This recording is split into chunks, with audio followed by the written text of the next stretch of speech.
Are fake products infringing on your utility patent? Let me show you the exact steps to get them removed. I'm Josh Hackett, CEO and founder of EHP Consulting Group, and my goal is to help you become and stay a millionaire on Amazon, and the only way to do that is to conquer Amazon together. Also, if you stay until the end of the video, I'm going to be giving you some pro tips to get a really cheap attorney in the USA. Let's dive in.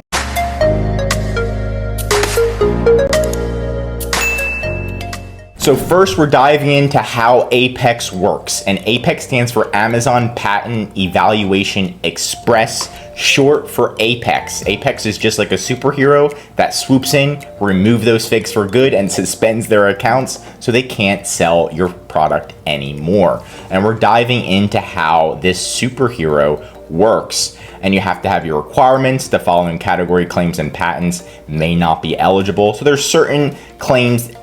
First off, it has to be a registered US utility patent. It's not a design patent, it has to be utility patent. There must not be a court order or International Trade Commission order finding infringement on this patent, very basic. And there's certain categories that can't be eligible right now. Extremely technical utility patents, okay. Chemical composition claims, diagnostic claims, and some other ones right here. But most of the utility patents will work as long as it's a US utility patent and it's registered with the USPTO. So you can apply for Apex, and this is how they show you exactly how to apply, which I'm going to show you how. But pretty much what happens is the initial application takes 4 to 6 weeks to complete. So what happens and how this works is you find, let's say this is your product, and you find a competitor that's copying, this is your competitor, and they're copying your utility patent. You're pissed, right? That now you want to get them removed.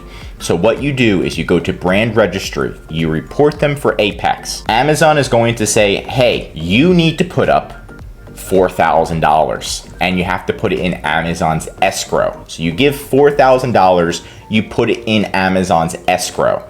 Now they know you're serious. Now they're going to reach out to them and they're going to say, hey, this guy says you're infringing on his utility patent, give us $4,000 or you'll be kicked off of Amazon. So now they have to give $4,000. If they don't put up $4,000, they're automatically kicked off and they lose, and you get your money back, right? So that's best case, and that happens a lot of the time. Now, worst case is they put up their $4,000, and now you have a neutral patent evaluator, and you have to explain to them why your utility patent, and how they infringe on your utility patent. So you got to explain that to the neutral evaluator. Then they have one chance to fight back. So they have to say, no, they're wrong because XYZ. Now the neutral person that Amazon hires is a US patent attorney. They're going to decide who the winner is. If they lose, you get your $4,000 back, and the patent attorney makes $4,000 because they have their $4,000. So you get your money back, and they get kicked off of Amazon. If you lose, you lose your $4,000 and they get to stay on Amazon. So that's kind of the process on how it works. And you can go down, you can see here's the evaluator's fee, the $4,000 deposit from all parties participating. Amazon does not handle the deposit and does not retain any portion of this fee.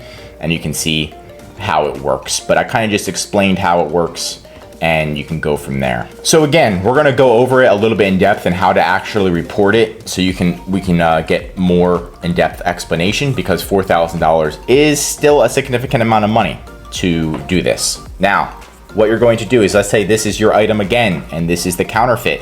Now you're going to look at your utility patent. So we're gonna look at it. We can see that this is not a utility patent, so you can't do Apex for this. If it has the letter D in it, it's a design patent. So this is a no bueno. So let's say this is your utility patent, and this one doesn't have the letter D in it, so it's a utility patent. It's not a design patent. So we're good to go. Now you need to scroll down. You need to look at your claims. You can only pick one claim. What claim do you want to pick that shows that they are infringing on your utility patent? You can only pick one. Is it claim number 3, the nasal lavage device of claim 2, wherein the second cartridge is so you can only pick one claim. So review it, Make sure you pick that one claim or talk to an attorney what claim would be best to pick. Next, you're going to go to brandregistry.amazon.com.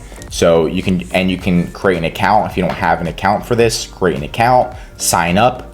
Then all you have to do is enroll your trademark. Once your trademark's approved, then you can report people. So you go to protect, you go to report a violation, and then you find this is the fake product you want to report. Then you're going to have an ASIN that you have to put in. An ASIN, it usually starts with B as in boy. Here's their ASIN. You're going to copy that. You're going to put it in here, and you're going to click search. Next, you're going to want to report them, report the entire listing to get them removed. You're going to click report patent infringement right here. Once you go here, you're going to say they're violating your utility patent. Whatever your brand name is, make sure your brand name's enrolled. So this one, the brand name is Navage. So make sure you'd put Navage. And then do you have your patent number? You're going to click yes. And then we're going to scroll up. Here is the patent number. Then you're going to provide information. So you're going to say, here's the ASIN. So you're going to say ASIN is violating my utility patent. Utility patent, here it is. Specifically, they are violating claim number, and we can put claim number 3. Let's put claim number 3. Is that claim number 3? Yeah. Now we'll do that, and then we're going to do none of these. And then would you like to enroll in Amazon Apex? Yes. Now you're going to put your patent expiration date. And now you can, here's your patent claim number. You can only enter one patent infringement claim per application. So only one claim number. So we pick number 3. And then any names of corporate parents, subsidiaries, or other entities related to the patent owner. So you can see who's this patent owner. It's owned by a few people. So you can kind of just put whoever, any corporate entities, subsidiaries, or other entities. And then you click submit. After you do that, you're going to go back into brand registry support and then brand support, monitor submission history. And then you're just gonna review it. Usually it takes around 4 to 6 weeks for them to get back to you and get this started. So as you can see, the initial Apex evaluation typically takes 4 to 6 weeks to complete. Sometimes it'll be sooner, but make sure you're checking your email and being on top of this, because Amazon is going to send you, if they accept it, Amazon's going to send you the next steps to send the first $4,000. Once you send that, it's game time. They're going to reach out to them and say, hey, send us 4,000. And if they don't send them 4,000, they get kicked off. If they do, then the patent attorney is going to reach out to you and say, hey, look, it's go time. Now, why did you pick claim number 3? And explain how they violate your claim number 3. And then they're going to collect that. Then they're going to ask them, hey, what's your rebuke? How are you going to fight this back? And they're going to fight back. Finally, after that's done, they're going to pick a winner. And if you win, you get all of your $4,000 back. If you lose $4,000. So make sure you do this right the first time so you don't lose money. If you accidentally mess up and you're like, hey, I messed up, I want to redo this, I think they'll only charge you $500. Now, don't quote me on that, but if you do mess up and you're just like, oops, I messed up, let's not go through with this, I put the wrong claim number, then they should be able to cancel it and they should be able to give you most of your money back and not just say, you messed up, we're gonna take all your money. So that's an option as well. Now, of course, for staying till the end of the video, I'm gonna be giving you some pro tips on finding a cheap attorney in the US. And I know people hate Fiverr, but I'm gonna be showing you a trick. So you're just gonna type in patent on Fiverr, and you're going to go to service options, and you're going to do the target country is United States. Now it should start showing you patent attorneys that are directly in the United States, and we can look through this together. We're also gonna filter it a little bit more, and we're gonna do seller details, and we're gonna see the seller is from the United States, and click apply. So that way we can get better information and better details. So now we can actually see attorneys that are patent attorneys, or potentially we can double check their patent attorneys and get them for a great price. Now let's dive in a little bit deeper. Now we're looking more into the gigs, and we can see this person right here. And we can see that, well, you found me, I'm a European warranted lawyer and intellectual property attorney. And you can see the target country is the United States. From the United States, speaks English. So this could be a great person to help. and usually their prices are a lot cheaper than somebody in your direct area, especially if they're on Fiverr. They're just trying to make some extra money on the side, or build their reviews up so they can start charging more. The great thing about Fiverr is if they don't live up to your expectations, you can get a full refund.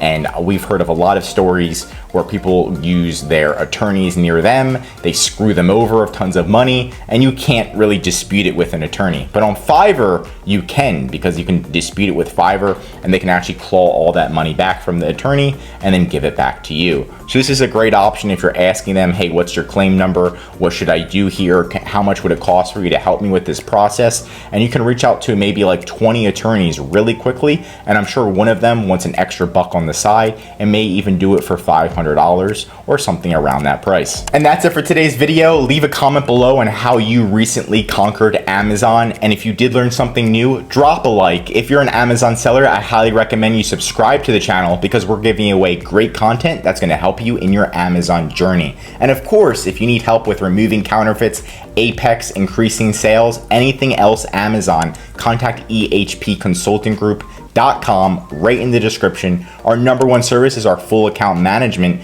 where you'll have your own consultant that's auditing your account, managing your account, and of course, increasing your sales. Contact ehpconsultinggroup.com right away. I'm Josh Hackett, and I'm signing out.